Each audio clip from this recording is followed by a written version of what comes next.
Hey guys, welcome to another episode of Artichoke. This is episode 5. I am Luminous, and joining me are my two best friends from the greater Los Angeles County.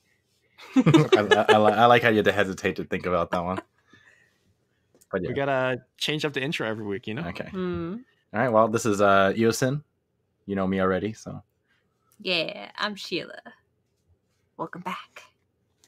Welcome back indeed. We got another week of Artifact. And, this week to open things up on a very positive note, I discovered a website called isartifactdead.com. I gotta say, the website is actually like pretty well designed in terms of like it looks aesthetically very pleasing. Yeah. I can't say the content of it is really nice, but at least I we're mean, having honestly, fun with it.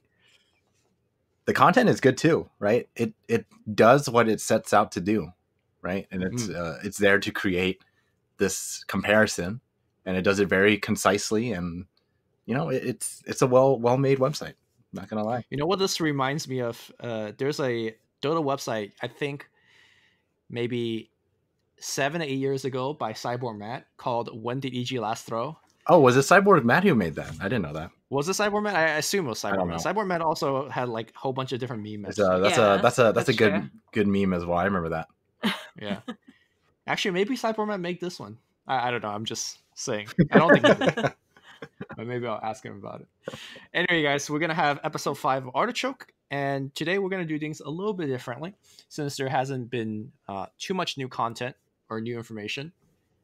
We're going to talk about there are some heroes that are in the game currently that don't see a lot of play, especially in Constructed. So we're going to see what we could do to, if we were the designer of the game, what we will do to make them better while still keeping things balanced.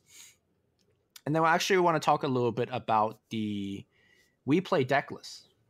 I know I did not prep my two co-casters with thanks. this. I just kind of sprung this up on them, make sure that they're paying attention. Oh, yeah. So I'm going to link you guys the deck list while I talk. But let's start with the hero idea. This is actually inspired by a Reddit post. Somebody was saying that Viper was quite weak and quite underplayed. And they said that instead of Viper Strike, which currently says 3 mana green spell, modify a unit with, on upkeep, it takes 2 damage, 2 piercing damage. Yeah. And that's it, right? So they said, why don't you also give it Purge, which is kind of what Green Hero does. It allows you to tech against certain red decks that run Time of Triumph. And, it's not too overpowered because Viper is underplayed. So this whole idea, I thought the change was pretty good to talk about and kind of inspire us to have this topic. What would we change about some of the other heroes? But yeah, what do you think about the actual Viper change that this Redditor made? I like his proposed idea. I think it's a very, I wouldn't say it's a minor change, right? It would probably completely change how the game is played, but or maybe it wouldn't. Who knows? Like who knows how people feel about a change like that? But I liked a change like that. It turns a very dull hero, just like in Dota, right? Viper is really dull in Dota, and you just add a little more to it. So he has more utility, right? It's not just a straight up, oh yeah, you just deal 2 damage, right? It's like, that's really kind of lame in my opinion. So I like it a lot. Do you guys feel it's taking a little bit away from what Abaddon is currently doing? Because he also purges, but nobody's playing him either. So. Yeah, I think it's fine. I think having more purge mechanics is pretty useful. Granted, we now have Jasper daggers that purges, so the only thing is this is for enemies as well. So yeah, there's kind of like a big difference between dealing 2 damage on upkeep and giving someone 2 armor, right? Yeah, giving your opponent 2 armor while purging. Yeah, that's kind of different. So I definitely like this type of a change for Viper. I don't think it really takes anything away from Abaddon. Since Abaddon is mostly, it's just like they're trying to make it like very themed towards how they are in Dota, right? So the Abaddon one is made that way because it's a very defensive hero, just like in Dota. So Viper, you go the opposite direction. It's still kind of similar, but you get to do it on on your enemies, right? Because it's not like it's not gonna be like, hey, my hero is nasal good, let me Viper Strike him, right? That's not a thing, right? Right. So it's very different. We're gonna talk about some of the heroes that are less played, and then do something. Who wants to start? I got a couple of heroes on my table. I know Sheila's got a personally, I think it's an amazing rendition of Chen. I know. I'm just looking. Yeah. This is like, Look. you know when you have school projects and you're just like, you always have like that one person who basically does everything, and then you have these two other dudes who are just like kind of like, yeah, thanks for the A, you know. Whoa. Okay, hold on. So recently I've been reading a lot of Harry Potter, okay? In our group, Sheila's definitely the Hermione Granger, right? Thank you. The overachiever. She takes every project very seriously. Yes. I will say that I'm kind of like the Harry Potter in terms of academics. Like, I kind of try a little bit to half-ass the job. Of course, make yourself the main character. I do a little bit. Of course. Yeah. What are you gonna be like? You're gonna be like, Steven, you're Ron. Yeah, you are Ron. You don't even do anything. You're like, oh, we had a paper. What is Ron supposed to? Is Ron really that useless? No, yes. No. Okay, Ron's got some redeeming qualities. He's always there for his friends. You know, he's a funny guy, and yeah.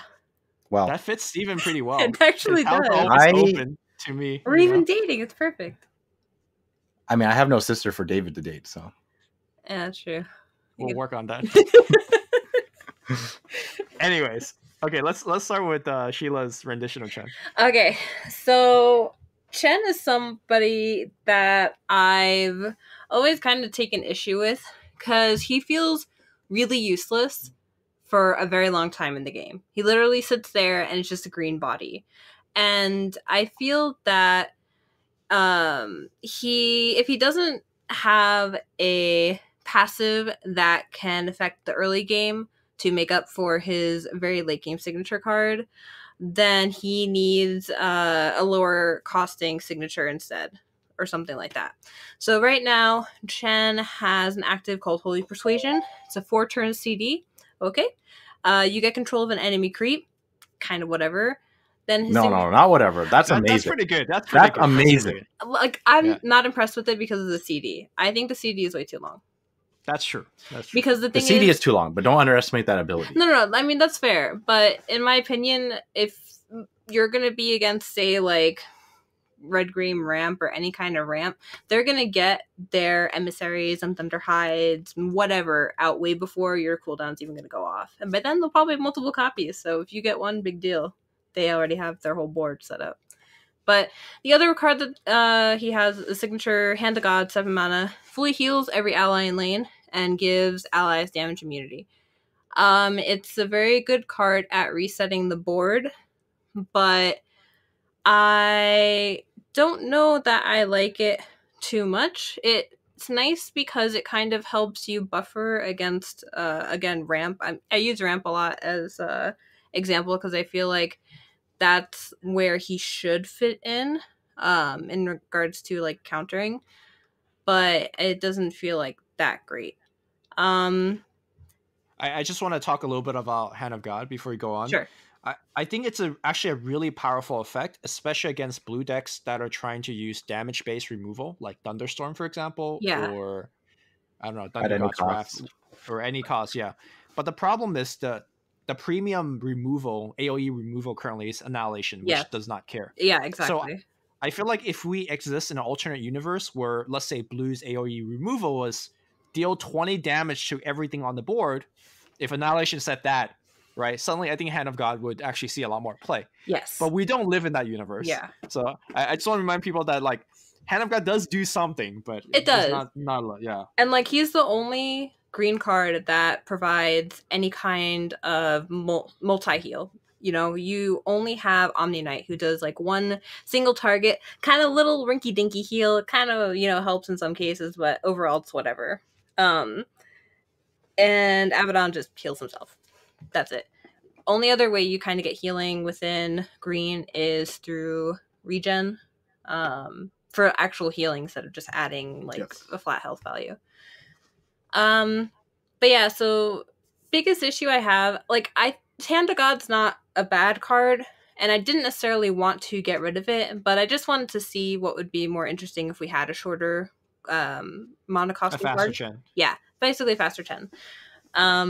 And the issue I had with the CD, like I wanted to compare him to like Tide and Lion, because like Lion's old finger, it's the same issue. It's just like it takes way too long to go into effect. It is better than a finger, in my opinion, but when you compare to Tide, who's starting to see a lot more play, Tide also has low cost signature that's really, really good, and Ravage has like a board wide effect that maybe RNG but still has a guarantee stun, at least on the opponent across and its neighbors.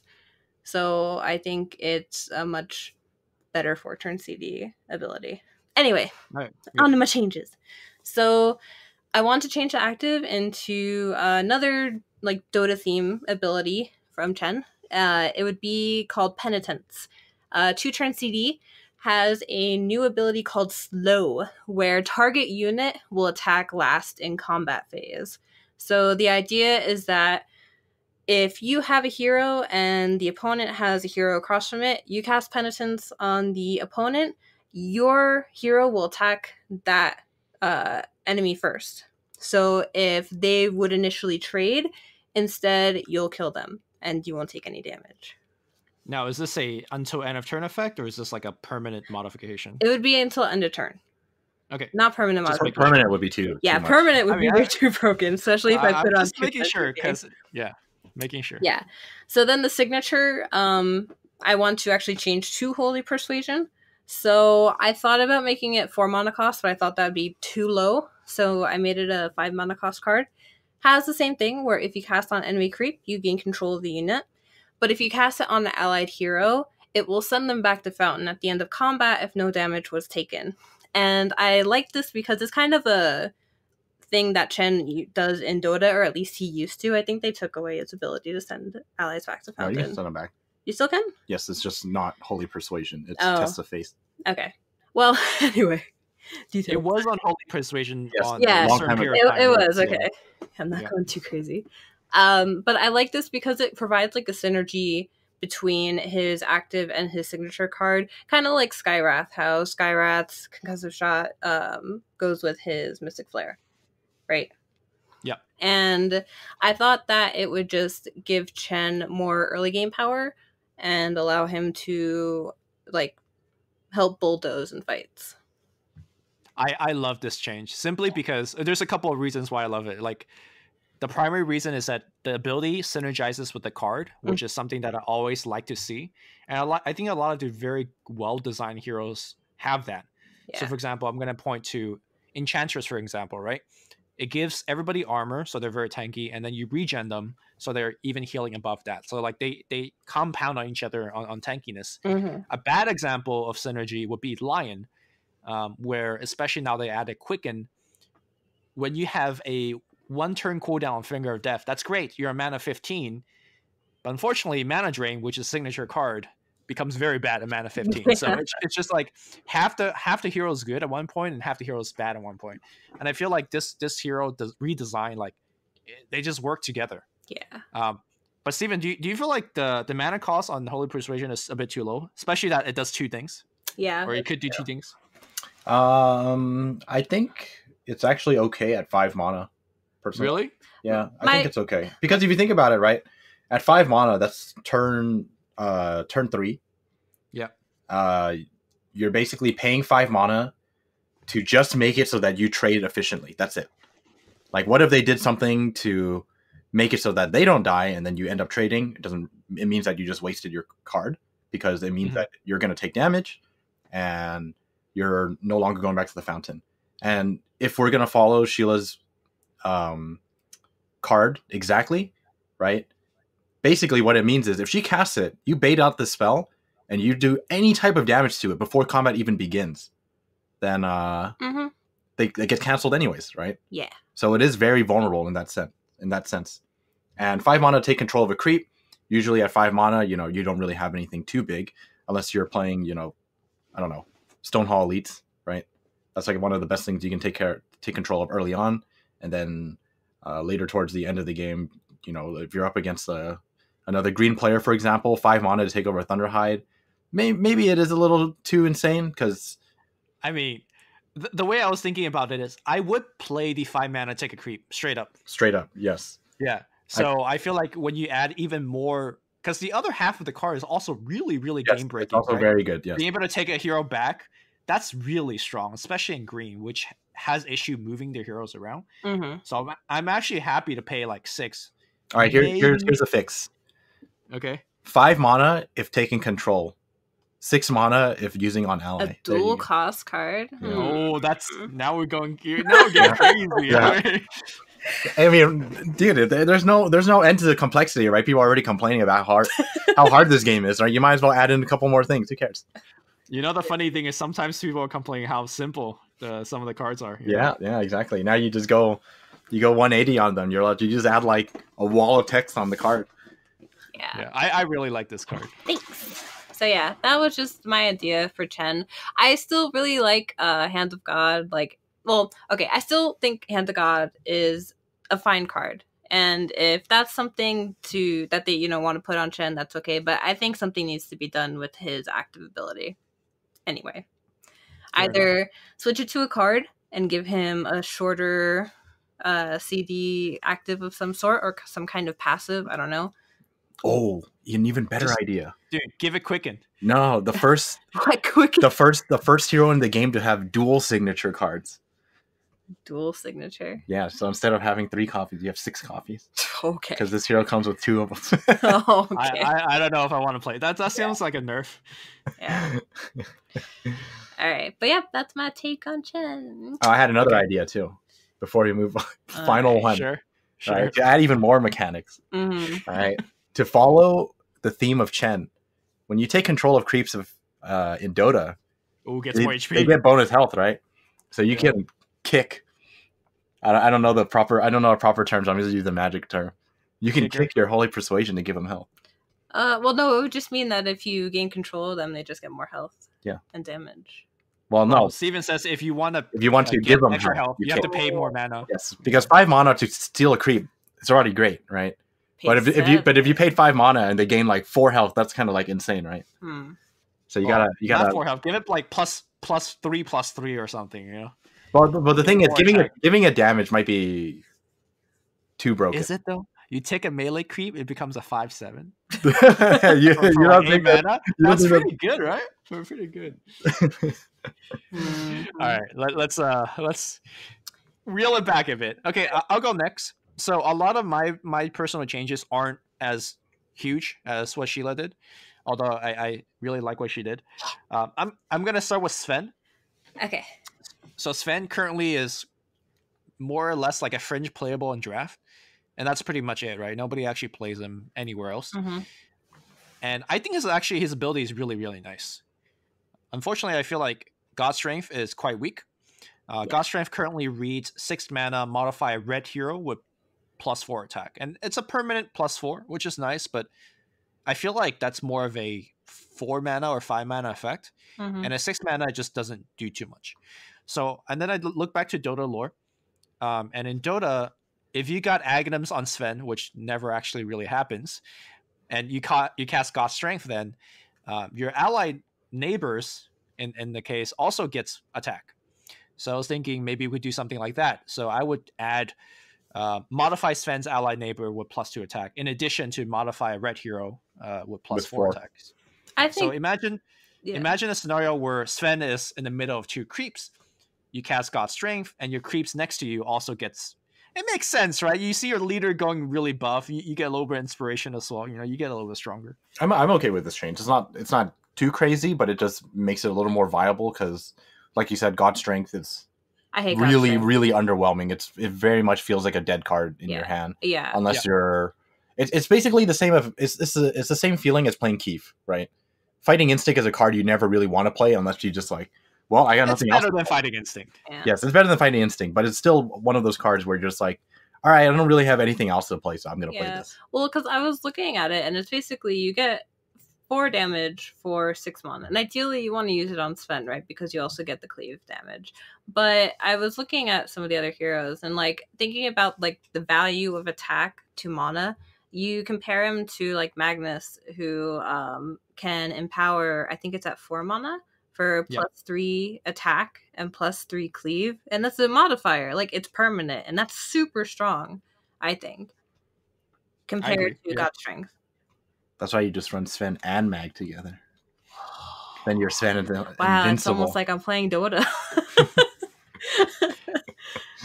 The other issue that Sven has is like you kind of just ignore him. Like right now when you play him in the lane, it's like if you see a Sven in the lane, if you don't want to fight him, it's like okay, you're gonna hit for 5, whatever. Hit for 9, that's not bad. But if you change it to this new God Strength, all of a sudden he kind of has a mini Sorla Khan effect where like yeah, you could leave him alone for a bit, but not for too long because his creeps are getting pretty buff too. And you could push a tower pretty fast. So yeah. Okay. No, I actually think that's you can play him. Well, the thing here, the other cool thing is you could play him with if this was a change, you could play him in a red black aggro type of thing. And you modify the black heroes, and then you're just ganking with like. Well, then would you make 13 damage? I was gonna say, like, would you still keep it where God's Strength can only modify a red hero? I think so. I feel like I don't want to change too much of the balance of the game, and it seems like red could only buff red stuff, so I'm gonna keep it as. No. I mean that's what I meant. Just saying, like you're next to him. Yeah. Okay. So I had a Storm Spirit remake as well. I know that Steven does too. Yeah. So my Storm Spirit is keeping pretty much everything to the same. Not no many big changes. Except Overload. So Overload currently is you cast a black card. I think it's black card, right? Not a spell. And Storm gets +2 attack until he attacks next. So you could actually see Storm attack, I don't know, for 8, 10, 12 pretty regularly. Yeah. Oh, just to clarify, it's until he attacks, right? So technically, if you were to have him in lane 3, you get to lane 3, and then you ball lightning him into the first lane. It would retain that in the next turn. And you Correct. still, okay, just to clarify. Yeah, or if he's on lane 1 and you start casting spells on lane 2 and lane 3, he gets the extra attack for the next following turn until he finally attacks. Okay. I think ball lightning is super powerful as effect, and a lot of times I would want to play Storm just for the ball lightning card, but I feel like his passive is really weak. So I want to change his passive to now similar to Book of the Dead, where whenever you play a black card, it stores 1 charge onto Overload. And then when you click the Overload button, you get to use all those charges. And for every charge, instead of +2 attack, it's +1, because +2 will be too strong in this case, where you're storing up all the attack. Yeah. So to balance it, I would say consume all the charges, and Storm gets +1 attack for each charge until the end of turn. And the primary logic for this is that a lot of times, like, he gets really, really strong, and then there's a melee creep in front of him, and he kind of feels like really bad. So I think this will make it a slightly better. It's less explosive as the current Storm, but a bit more tactical. Yeah, I can see that. I have a quick question. Does he lose all his charges when he goes back to Fountain? Yeah. It'd be no. Right? No? No, it retains until he attacks, no matter what. Kind of like Book of the Dead, right? Like, just imagine Book of the Dead, where the charges kind of just stays. Okay. I think it's more tactical, but just having the damage that he gets, I don't know if I really... I suppose in most cases it's better. It's much better to be able to plan out when you can do the bonus damage than just having to use it or lose it, basically. I mean, I might be balancing it just because how I like Storm being played. Like, I'm a very tactical player, so every time I could plan ahead, I want to. Yeah. Whereas I think Steven kind of maybe likes the older ability more, because you just want to hit for big numbers and go face and hit hard, right? Well, that's kind of the whole idea, right? So, I mean, since we're on Storm Spirit, I might as well tell you what I thought. So, I think his biggest issue right now isn't his overload. It's the fact that he's a 4/6, and because he's a 4/6, right, it makes him extremely useless in the first. I don't know. Actually, it kind of depends on how your game. Rick's problem, he has a Rick's problem. Yeah, he's like really bad if you're losing, and he's easily replaced if like even if you're winning, right? Like you could be playing a mono black deck, and you probably would pick something like Bloodseeker over Storm Spirit because of how little Storm Spirit is able to contribute, and his best in those situations, his greatest contribution is Ball Lightning, right? Ball Lightning is a really, really strong card. Yeah. And once again, like you said, if he just gets blocked by a creep, he either does nothing or he dies in 2 turns or 3 turns because he has 6 health. So I think if I was to change Storm, I think I would just make a very, very simple change and just give him the health change. Maybe make like extra health. I think he needs more than 1. I think I would make him like a 4/8. I'm kind of wondering about that because if you make a mono black deck, there's a lot of cheap black cards you can use in the beginning of the game. Yes, but no. But that's the thing you have to think about. If you run a lot of cheap cards, you're going to run out of cards, and you will lose the game. Who says you gotta have 40 cards in your deck, son? You're gonna. Okay. All right. Nah, just kidding. You don't have the card draw that blue has, so I don't think it's as effective. It's really not. I know this because I tried it. I was like, all right, I'm going to see if I can just empower Storm. I'm going to try a really low costing deck to make it as strong as possible. And then it's like by the end of turn 4, I was like, okay, I have nothing in my hand now. Yeah. I've lost. I think the issue with that is it's more of a color identity thing than anything else, right? Because black just seems like they should have less health point in general. Yes. Because it feels like everyone hits very hard, and the only drawback to that color is lack of health. So I'm personally a little reticent on doing that. But hey, they just gave Bloodseeker 1 extra point of health. So I mean, you also have to think about it. PA is a 6/8 too, right? PA is more like a 10/8. So let's calm down here. Exactly. So I mean, why can't Storm be a 4/8, right? It's not that big of a deal. Yeah, maybe. I feel like he would be like super top tier if you gave him 8 health. I think he would actually be incredibly high up. Alternatively, you can just go the Sheila route, just completely revamp it. You just follow. I mean, every Dota hero has like 4 to 5 abilities, depending on.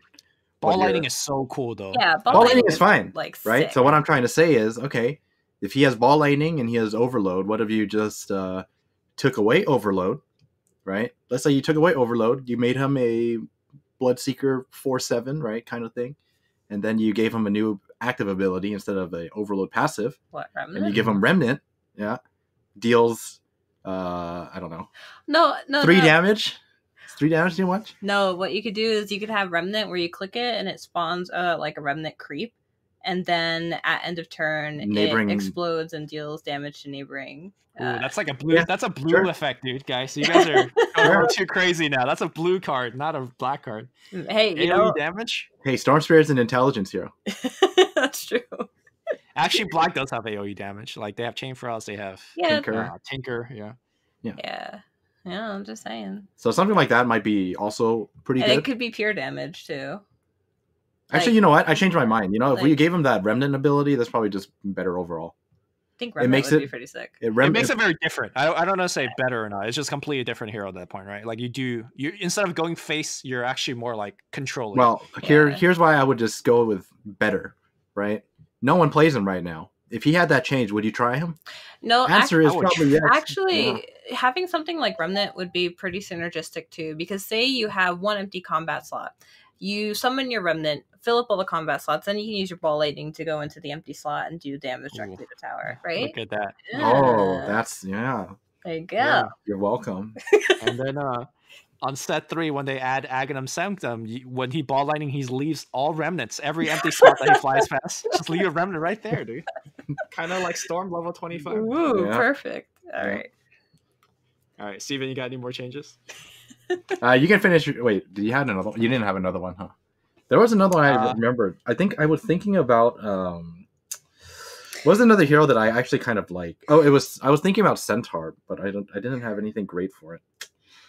I was thinking of something like giving up his Retaliate for something better, because Retaliate is kind of boring. Very boring. It's very boring. So I was thinking like, what can you do to make it so that Double Edge actually makes sense with the hero? I mean, you could just give him like a enemy and neighbor stun that deals for damage. Stun, right? I feel like double edge should be his ability. You think know, double like edge should be an in-game? ability? Okay, that'd be fine. Like, I'd be fine with that. You activate it, you deal like 3 to them, and you take 3 yourself. What if you then Or 4, right? Well, All right, here's my idea. I just came up with it. All right. So I was thinking about this hero, right? I couldn't come up with any, but I just came up with something. So you change his ability to double edge. His signature card is now Stampede. Okay. I like Stampede? where this is going.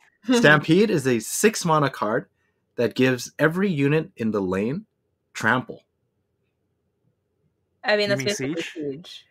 No, it's not siege. It's trample. Okay, so trample is Okay. different. So let's say you gave every unit in the lane trample. What this means is all your melee creeps have trample now. If a melee creep is hitting a 2/4, it means that nothing happens to the tower because you're only doing 2 damage, right? But let's say you So like had MTG trample, like let's say- exactly MTG trample. yes, exactly. So let's say you had a 40 damage storm in your lane and he's hitting a creep. That tower's dead. Okay, because his creep Okay. is going to take 4 and he's going to take 36 to the tower. I don't know if you can really have both siege and trample. It seems like a confusing difference in mechanics. Well, Well- let's not call it trample. Let's just Let's call not it call it- siege for the sake of easier discussion. All right, I'm gonna have to be like, Yeah. here's the color wheel police already knocking. Okay. Like, red cannot have siege. Yeah. The only card that they have siege on is Time of Triumph, and that card is busted, by the way. Like, Yes. that card is not balanced. By the way, see, Time of Triumph used to not have siege when there was in testing phase. And they're like, oh yeah, it didn't do anything, so they added siege. Only blacks get to have siege. Red does not get to have siege. Yeah. Sorry Right. sorry to, like, go all rules police on this. But But I mean, it could do like a slight damage and armor though, because the idea is that you're like running over, and it also reduces the damage that you take. okay, what about this is Stampede? It's like 6 mana, right? It literally doesn't do anything except it allows every unit in that lane to have a blink dagger effect for that turn. No. You That can would blink be- your melee creeps to other What? lanes. No You way. can blink anything in that lane to other Dude. lanes. So I was thinking about that and I was like, you know what? From a UI standpoint, it would be such a nightmare for them to Forget create. about the UI. We're dreaming right now, dude.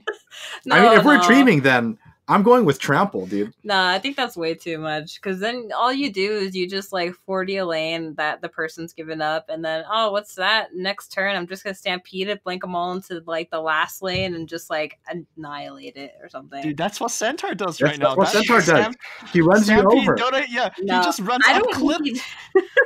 I don't need red to also be like, you know. And here's why it's kind of balanced, right? Because your double edge is no longer a card. You can't be like, I'm gonna stampede and triple double edge you, right? Because I would just do like 30 damage to your tower or something.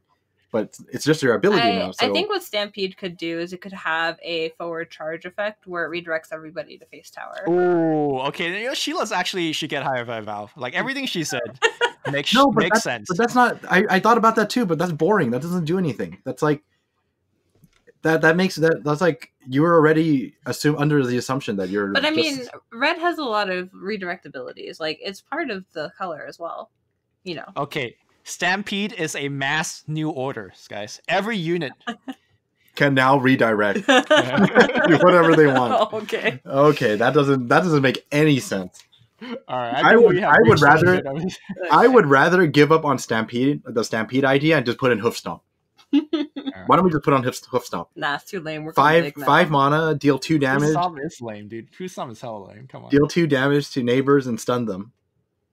All right, Red does not need more AoE stun. They have plenty. We're talking about all they have is Tide Hunter and Sucker Punch. Beastmaster? Beastmaster isn't a stun, dude. It's just one person stun, not AoE stun. Yeah, it's even better, man. Moving them away. Nah, dude. We are hella off topic. Okay, so before we move on to our next topic, I just want to briefly talk about the WePlay tournament deck list because it just got released.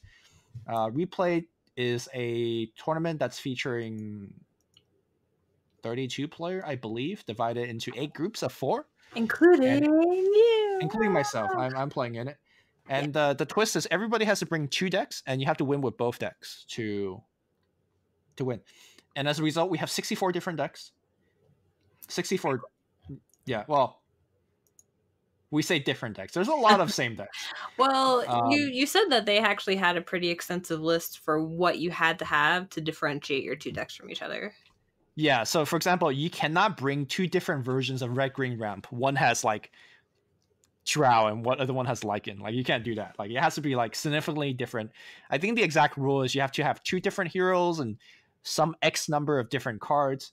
I didn't really bother with that rules too much because I knew I wouldn't be bringing 2 decks that are that similar. I brought essentially 4 color. blue-green combo, and then I bought red-black aggro. So like I had nothing to worry about. Yeah, looking at this list, you're like the only person playing it too. There's only 2 of them. Yeah, there's only 2 blue-green combo players. I'm the only one. But there were some super interesting decks I kind of want to briefly talk about. And if the viewer or the listeners are interested, they could check out the exact deck list. So Van Kelser brought a 4 blue and 1 green. Interesting. And the green that he's playing is Rix, and he's playing Thunder Chad. So that's the 9 mana 25/25. So I guess it plays exactly like a mono blue where you're trying to blow people up. And the idea is instead of using Bolt of Damocles to finish, you're using Thunder Chad to finish. Which to me honestly sounds infinitely inferior compared to Bolt of Damocles. But I've never actually tried the deck out, so it sounds really interesting. It comes out 1 turn sooner though, which is pretty good. Yes, it does come out 1 turn sooner. The other interesting thing to note about this deck is it does have 3 stars align as well. So you're not only ramping into Thunderhide Alpha. You could also ramp into Thunder God's Wrath, or you can ramp into Thunder God's Wrath. I don't know if that's like a big thing or anything, but it synergizes well with the Sanctum. So who knows? You got to see how it works. Yeah, Stars Align plus Sanctum is definitely one of the strengths of the deck because you could just like ramp into a Thunder God and then Thunder God again with Sanctum in that turn. That's pretty strong. And then sorry. No, go ahead. I was going to ask, what's your opinion about Thunderhide Alpha versus Pack? Pack is always. So I like Pack a bit more just because Thunderhide, if it's blocked, it just doesn't do anything. You just like it a little bit more?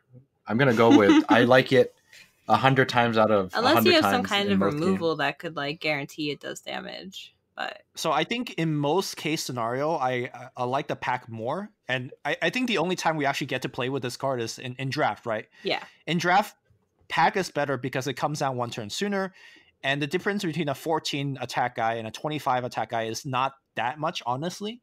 Like it's big enough to kill most heroes or any heroes, and it will kill people in about 2 turns, anyways. Oh, actually, I do have a question before you continue. Maybe this is actually a answer to ramp. Because that's the thing. That's what I was about to get to. It's so big here. It kills heroes. And 14/14 is actually not big enough against Time of Triumph. However, 25/25 is big against Time of Triumph. Interesting. The other thing that I think the Thunder Chat might be actually better here is that the mono blue deck is really good at removing things, removing blockers and heroes. It's not very good for pushing damage. So then I feel like the difference between 14/14 to 25/25, that numerical difference is significant because blue is so adept at removing stuff but not good at pushing damage. So I feel like he's onto something here. Again, I'm gonna say I prefer the Bolt of Damocles version more, but I don't know. Like this is some new stuff that I've never seen before, so I'm looking forward to it. I'm kind of wondering why a deck like this might not use the new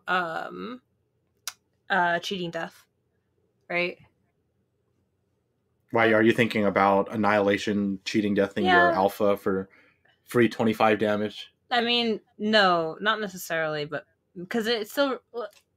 If you Cheating Death, no, okay, it does work that way. But like, yes, I guess. But the other thing is just Annihilation's the best answer to Time of Triumph, right?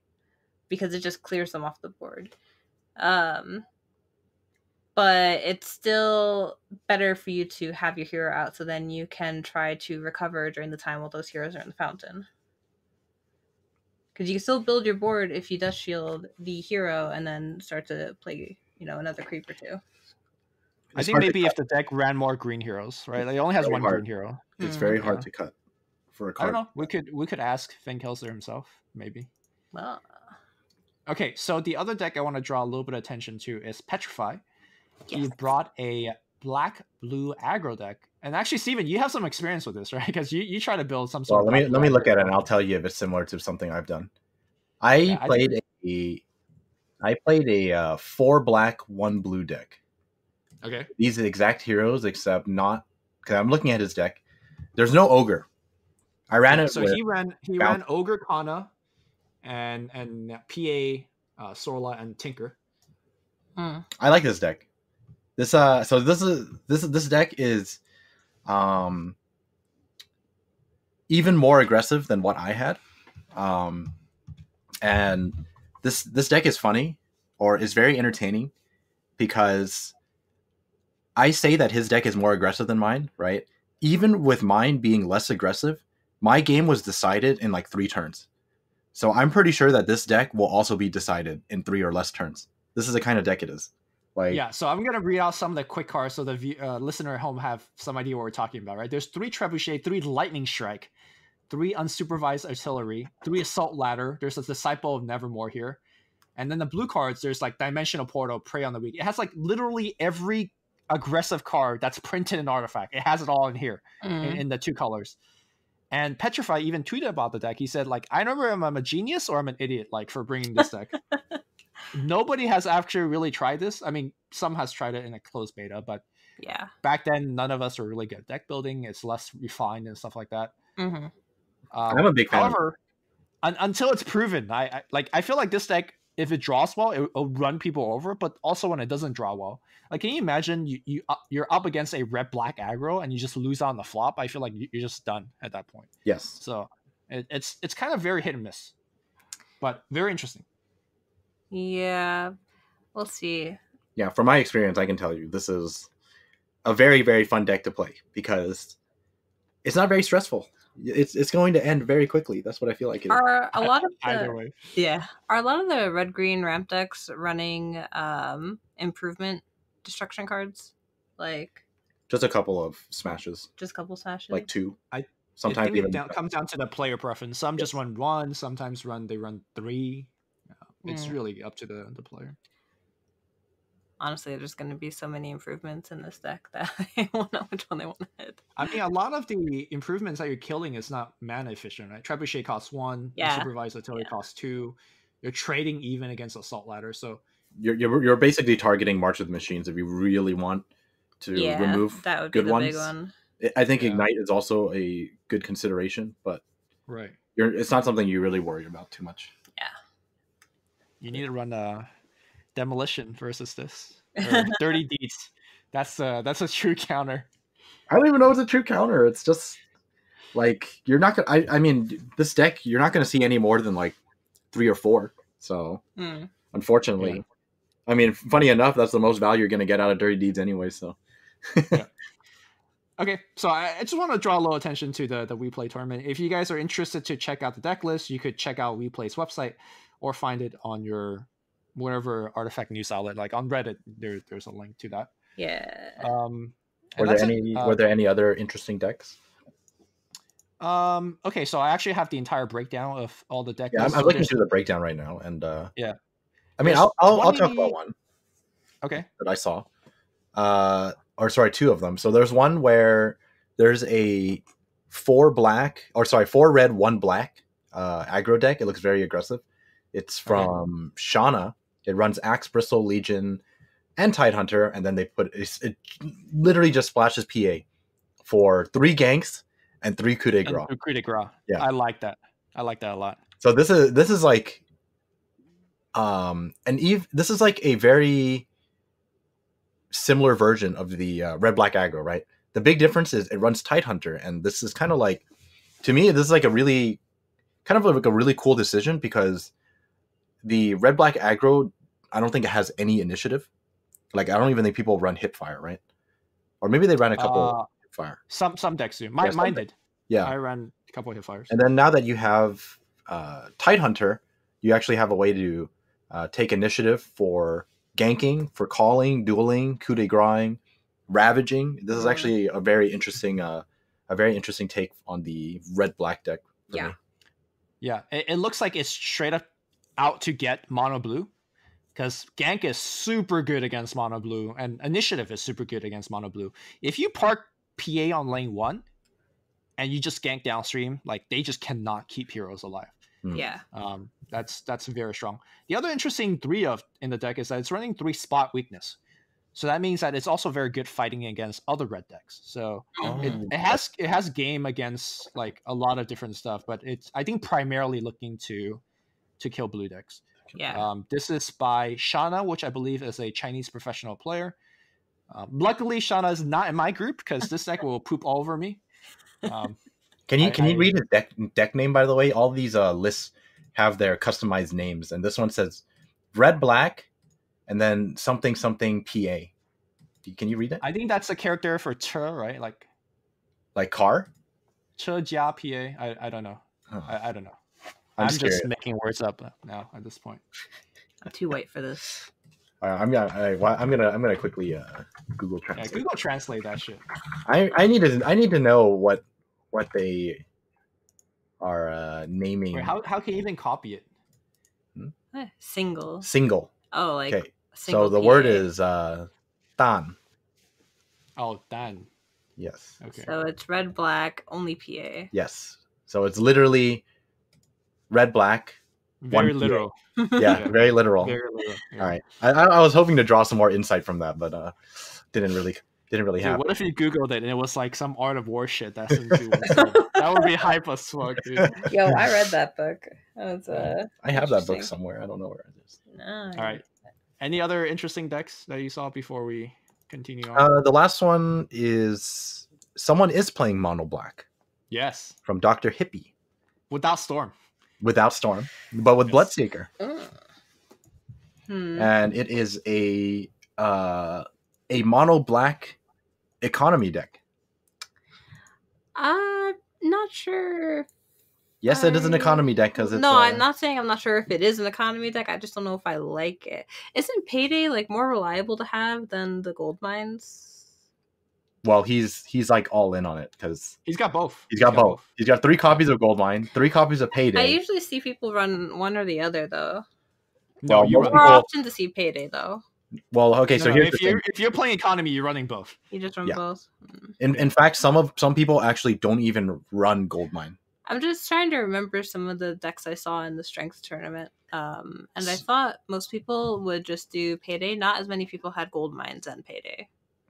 Yes, it's also up to the players. Like for example, the blue-black economy. Some people don't run Goldmine; they just run Payday because there's not enough space for something like Goldmine. Yeah. Not that you really. I felt like you actually didn't really need it either because there's for the blue-black deck there was so many ways to gain gold. I like the number of slays. You don't always see slays in the black decks. Yeah, because it rarely has the space to Yeah. play it. Because a lot of the black slots are very competitive. Yeah. Mono black though, that has enough slots. I don't know if I like the top end. Because right now on the top end it's running Lich and Sniper, so you got 6 copies of 7 mana cards already.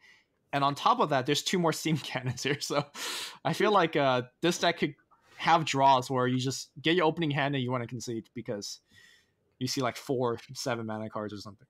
That brings up something that I wanted to mention at some point, was that I think Artifacts should have mulligan. Okay. Some kind of mulligan. That's Actually, all. this could be a good lead into your mailbag question. Do you want to... Let's get into that mailbag section. Yeah. Sure, we can. All right, so moving on, we got our first bit of fan mail. Oh my gosh, it's exciting. Don't tell them it's the first. We have received about Okay, I'm sorry. 8,000 emails, but we just picked the best one out of those. You're right. My Shout out apologies. to our emailer. So we got a message from Boss saying that, hey, I'm happy with the game. It keeps my brain occupied, even though I only get to play it once or twice a week, work and all that. It'd be interesting to talk about some of the unused mechanics in the game. So he's interested in charge counters. I mean, we can't move them around yet, and games are almost too short for them to matter. Also, healing towers. We can't go over 40/80, meaning that it can't be developed proactively. Be interesting to hear your thoughts about what it would take for these effects to be relevant. Keep up the good work. Peace. Boss. I was gonna say, why would you change his name? Sorry. You gotta go with it. Please forgive me. He's Space Boss, dude. Base boss. So basically talking about charge counters, which there aren't too many cards that have charge counter mechanics. I think the most prevalent one is probably Book of the Dead, in regards to like gaining and utilizing the charges. Also, you have March of the Machines, but that's pretty much just a 3 charge, use them or lose them. And what else? I think that's it, right? Kind of it. So right now, I think you can't do too much with charge counters. There needs to be more cards in future sets that either have counters, and can then, assign a value where you can move them around. I don't know. Like Magic does this very good because Magic has been around for forever. So charge counter is definitely a keyword in there, where some cards generate charge counters for other cards or generate charge counters for itself. Yes. And then some other cards spend charge counters. So you could make some sort of synergistic deck where some part of your deck generate counters, some part of your deck use the charge counter. You can do something extraordinarily powerful. Some you have weaker cards like Book of the Dead where it generates and use charge counter on itself, but then the use is a lot more limited. But I have to wonder, because usually in Magic, any sort of buff that you give to a creature applies a charge counter to it, right? So you add 1+1/+1 counter to X creature, blah blah blah. You don't have that in Artifact. It's just a straight up modifier. So that already removes half of the charge counter mechanics that you might see. I mean, you could easily make an item that says like, when you play I don't know, just give me a random, when you play Sword of Buffing, right? Sword of Buffing comes with 2 charge counter. You can spend a charge counter to buff any other unit on the lane with +2 attack permanently, right? That's true. That's a easy implementation of that if you want to see more of that. I think I'm really used to playing like red-green, like mid-range aggro decks in Magic, so I'm used to also having like token decks and whatnot.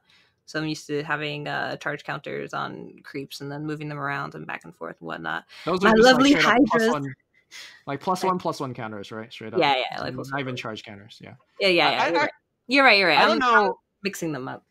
Terminology. I don't know what the Artifact will do with counters overall. I feel like counters is just kind of a very clunky way to track things. Like it exists because of Magic. It's a paper game, but I don't think like in a digital format, I don't think you need counters. Actually, though, this kind of brings up, or this tracks back to one of the hero changes we were talking about, which would be the Storm, right?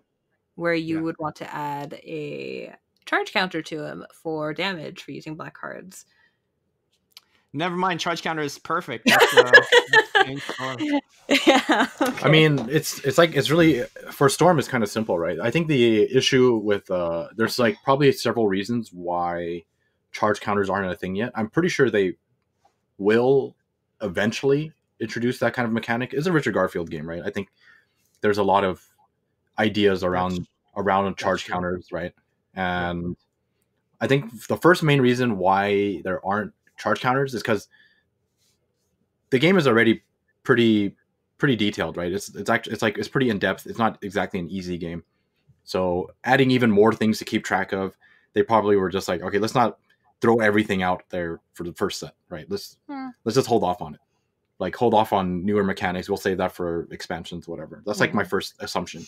The second one is, like you said, charge counters work best when there's synergy between them. Like it's kind of dull for it to just be like a self-interacting card, right? Book of the Dead is fine. It's like just like a one thing only, right?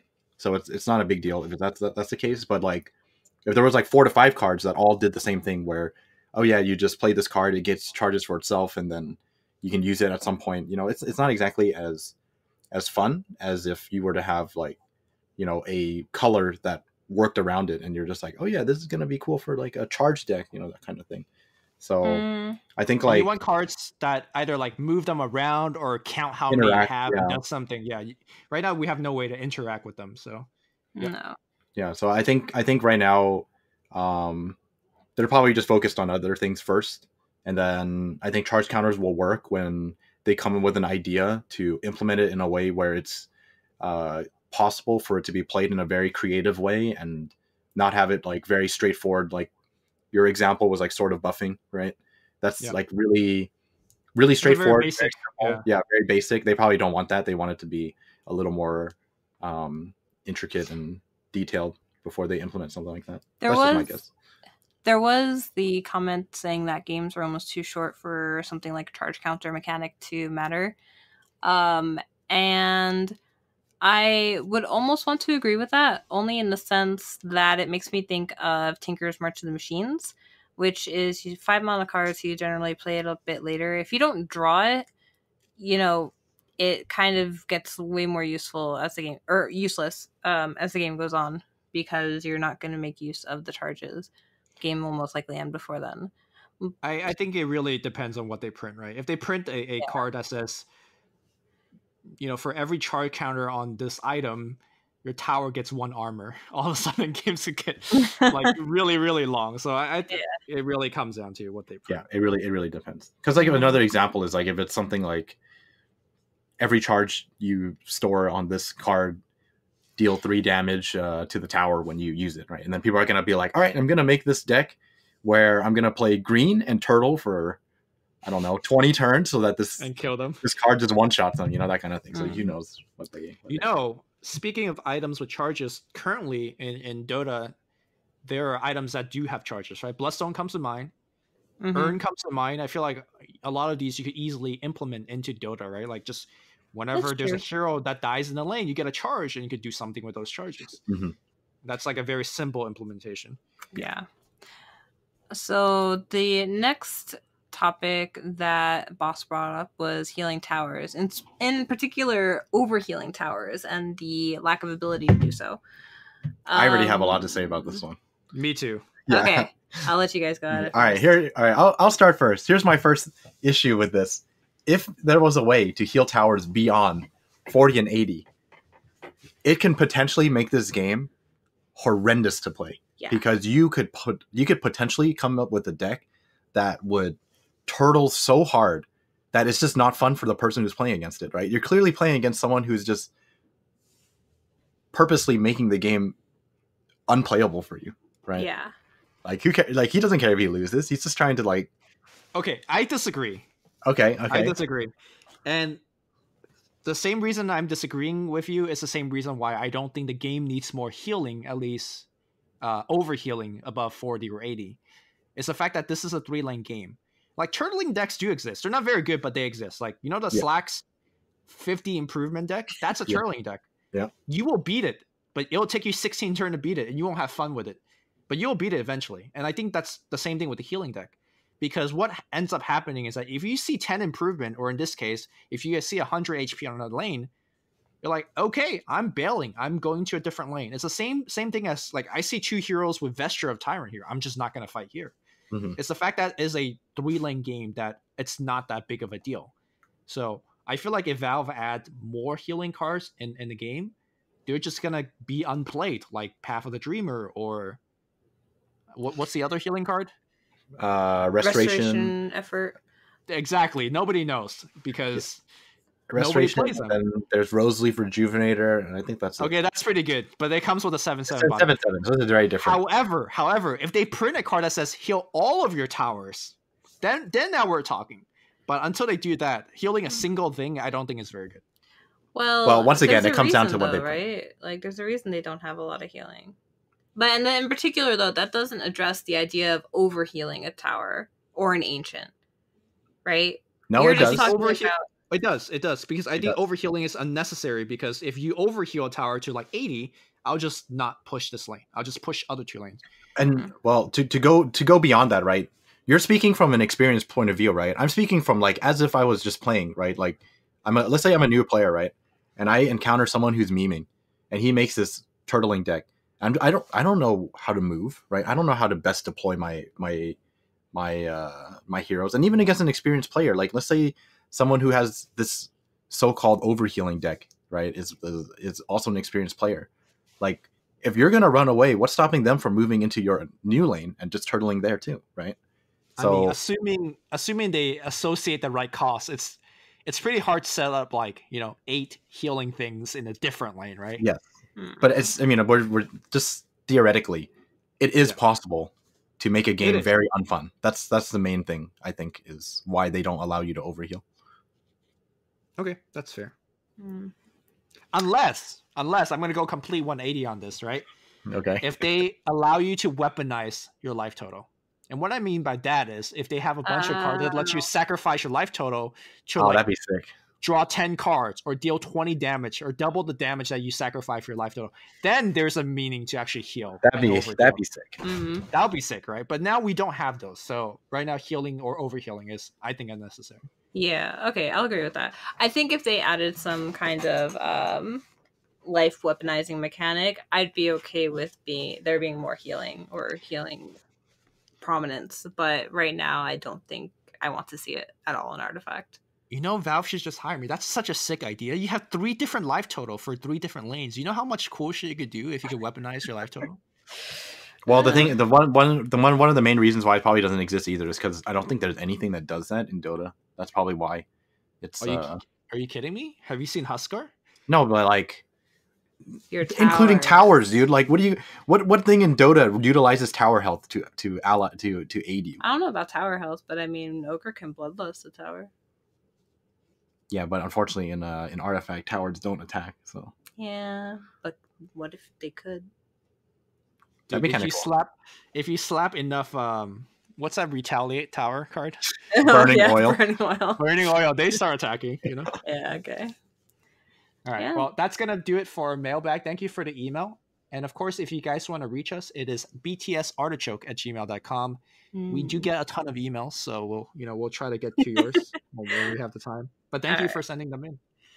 Is it my turn to shine? Yes, every week we got a lore section for Sheila to talk to us about. Yeah, sorry, I didn't post it in the document for you guys to look out. But I've talked about a few different storylines so far. I've talked about, Faceless Void, Jasper Circle, the Rumesk, and Necrophos. So I want to talk about a slightly more prominent one, which is Kanna and Prellex. Ooh. So, yeah. So, first off, Prellex and Kanna, mother and daughter. Prellex is the mother of Kanna. She is also the priestess of the Radiant. Kanna herself is the priestess of the Dire, and has come so because she was born very frail and weak, and trying to find power and become her own person, went over to the Dire, who offered her, strength and power to become her own person.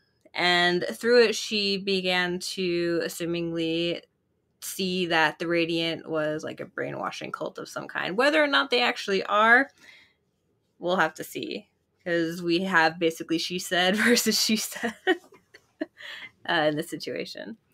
So in order to delve a bit deeper into Prellex and Kanna, we have to have a little bit of backstory about what exactly the Ancients are.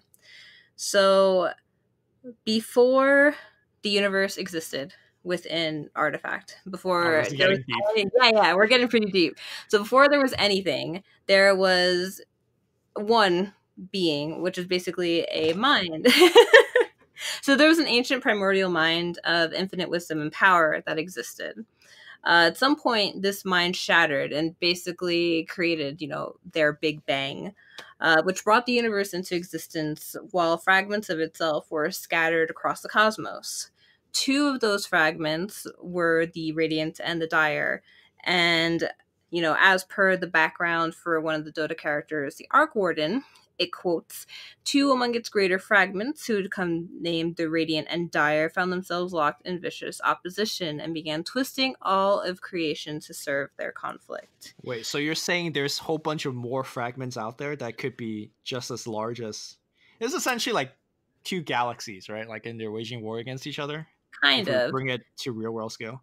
They're a bit more physical, though, because Zet, the Arc Warden, is a character within Dota, and Zet is actually a 3rd fragment of this primordial mind. Oh, so interesting. Wait, why is Zet so weak compared to... Well, there's a reason for that, actually, because Zet used almost all of its power to trap the Radiant and the Dire in what's called the Mad Moon. And it sent that giant rocky sphere to orbit around some, random unknown world, which ends up being the world that Artifact and Dota take place in. So throughout the ages, Zet has been using its power to keep these two giant fragments that are warring with each other contained within the Mad Moon.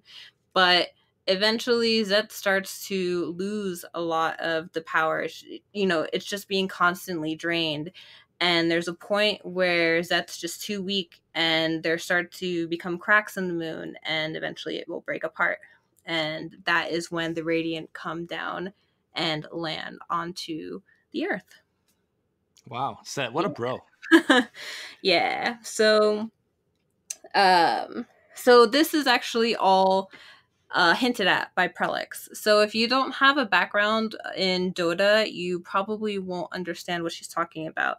But she, in her lore, references how she sees visions of a violent sky, a sundered moon, and an ancient voice that whispers, "Prepare for my arrival." And this is all preluding what will happen with the Mad Moon breaking apart and the two fragments crashing to the surface of their Earth. Is that bad?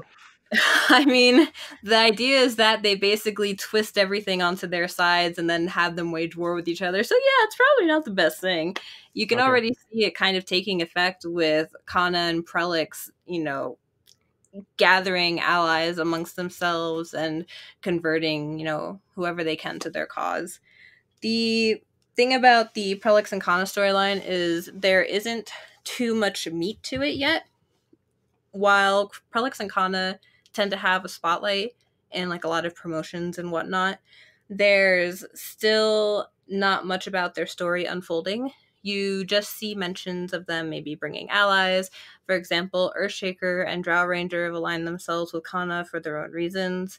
Prellex is continuously mentioning, building a stronghold to prepare for the ancient coming, and Kanna talks about wanting to, slay all the Dire Zealot or the Radiant Zealots and, bring the Dire to the front and, have everything ready for the Dire when they arrive. But it's still kind of in the background. You see a lot of Radiant and Dire creeps in artwork getting slain by various heroes, but there's no direct mention of them caring about their conflict yet outside of Drow and Earthshaker. So I think that their storyline is probably going to be the largest within Artifact, especially because it directly connects to Dota 2 in the strongest way. And we will see a lot more of them within the next few sets, but they're still not going to take precedence over like Roseleaf. I feel like the next set is still also going to have a lot of Roseleaf within it because the conflict technically hasn't been resolved in set 1.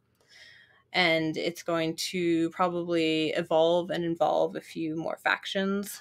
But right now, we just kind of have to see where things go. Okay, well, the most important question is Team Kanna or Team Prellex? You gotta settle that one here right now.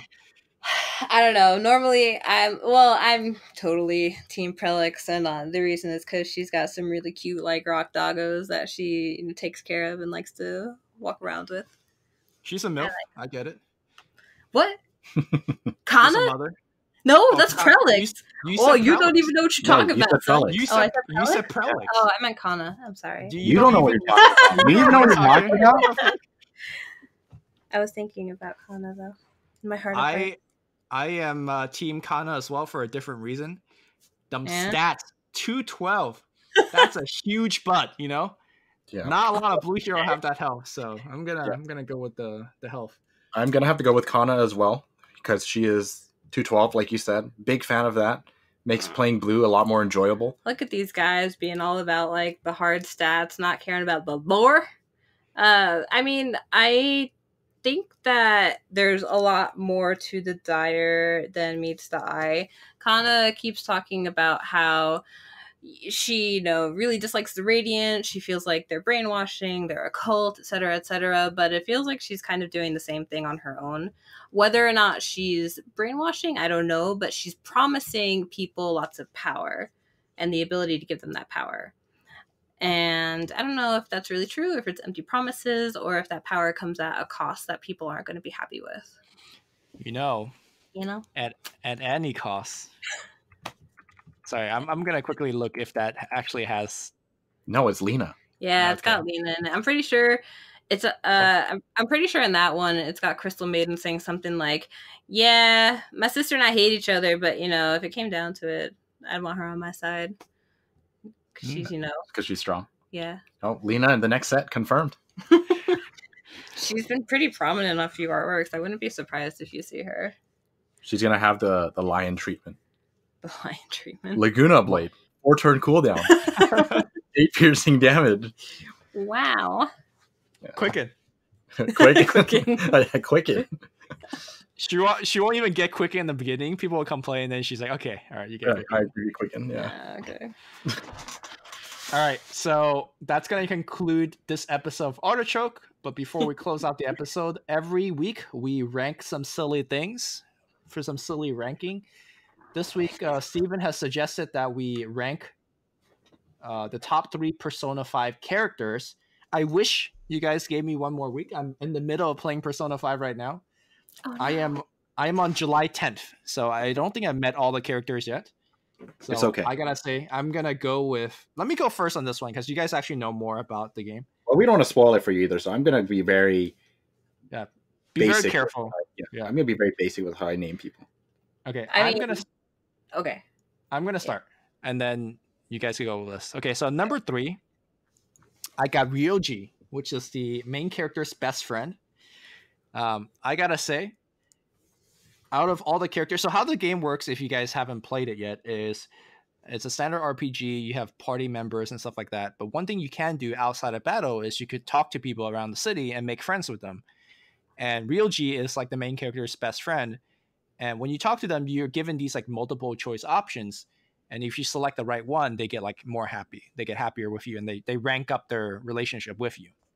Ryoji is the only character that I am like 100% on ever, like always picking the right thing to say. Okay, I just know my bro, sometimes too well. So he's just on the list because he knows me and I know him. Number 2, I got shogi player. I don't even know what her name is. Okay. She's very cute, and I only talked to her twice. I'm only like rank 2 with her, but she's just like super kawaii. She plays this Japanese board game called shogi, and she's always imagining that she's like in the battle with her like knights and dragons and shit. Yes, I remember that. That was great. So I was like, wow, this character's pretty cute and pretty cool. Yeah, she's so funny because when you first talk to her, she's like really reserved and really shy. But then when she starts playing, she's like a totally different person, like you said. Yeah, and she starts like role playing her pieces and that kind of stuff. It was actually really funny. Yeah, so the other thing nice about Persona is that you have a lot of friends that you get to talk to, and I just can't wait the next time I get to, like, generally when I have an option to talk to the shogi player compared to a different friend, I generally choose a shogi player. So I can't wait to actually learn more about her. And then the last thing, so far number 1 currently, is the town doctor. I call her the doctor with legs because she has some legs. Yeah. It's true. Yeah.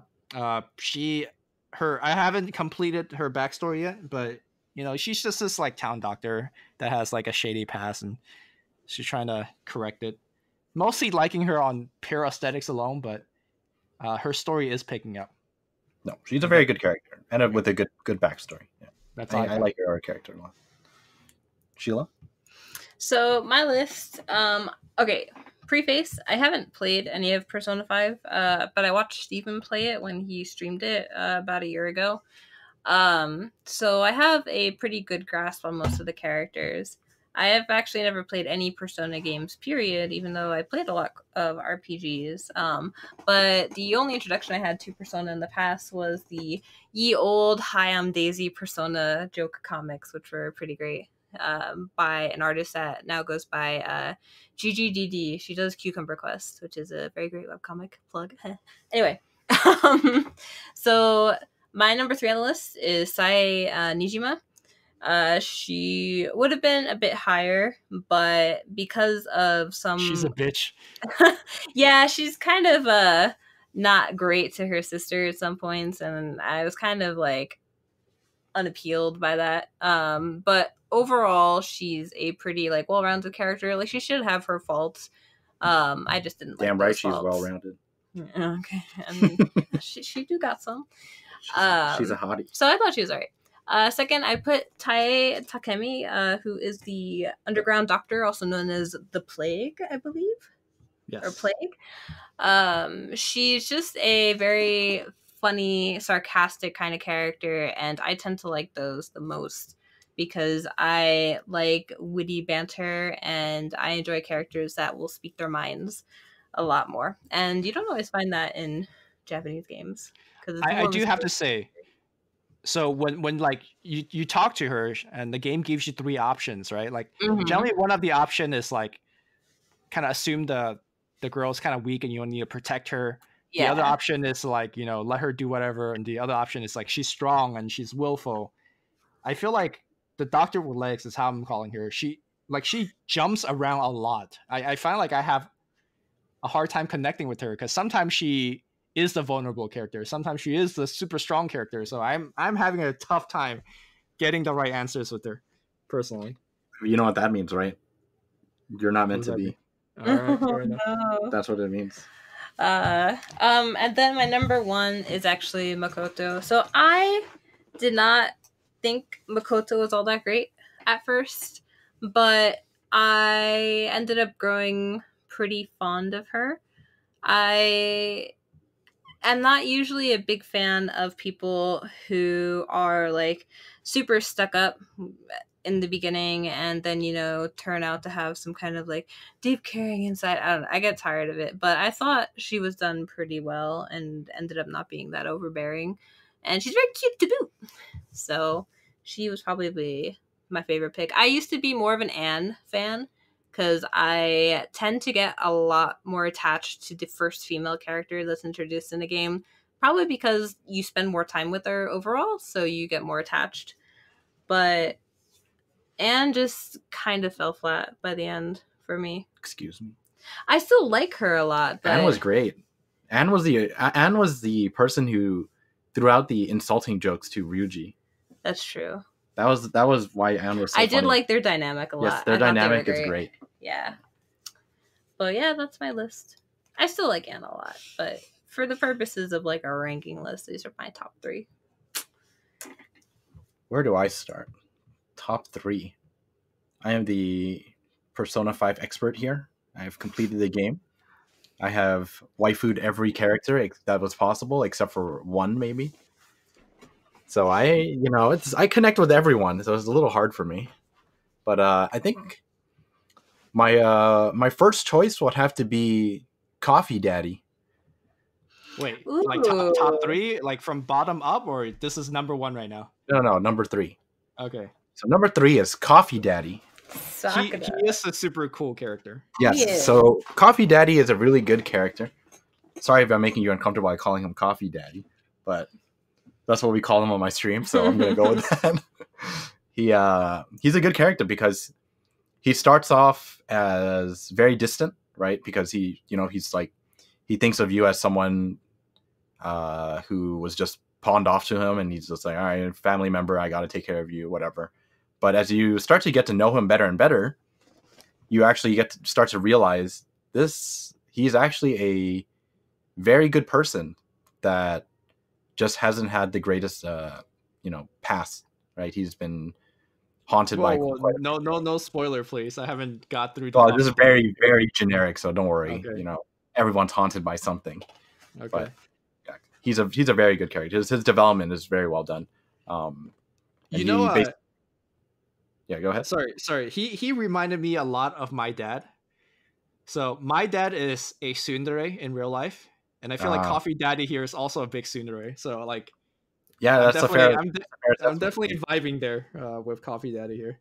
Yeah, Secretly a very, very kind person at heart, Yeah. but very difficult to approach. That's Yep. basically his character. So yeah, so as you get to know him more and more, he grows on you.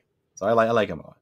My second favorite character, I am gonna have to go with Sai as well.